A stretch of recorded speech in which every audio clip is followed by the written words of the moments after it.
Մեր օրակարգն է, որ Հայաստանի Հանրապետությունը իր 29743 քառակուսի կիլոմետր տարածքով պետք է լինի ինքնիշխան, ազատ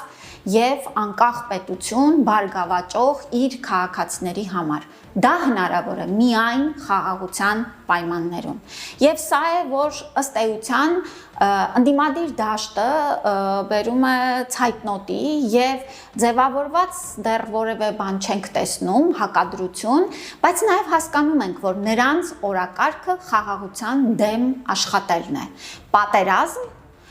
չխաղաղություն, այսինքն անընդհատ կախված պատերազմ, որը եւս Հայաստանը բերել է տարիներով, վերջին 30 տարիներին բերել է հայաթափման, բերել է տնտեսական ուրեմն չզարգացման եւ մեր երկրի պոտենցիալի չօգտագործման եւ մենք ըստ էության ինչ ենք ձեռք բերել,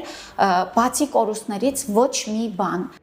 Հավանիր տեսանյութը եւ բաժանորդագրվիր նորությունները բաց չթողնելու համար։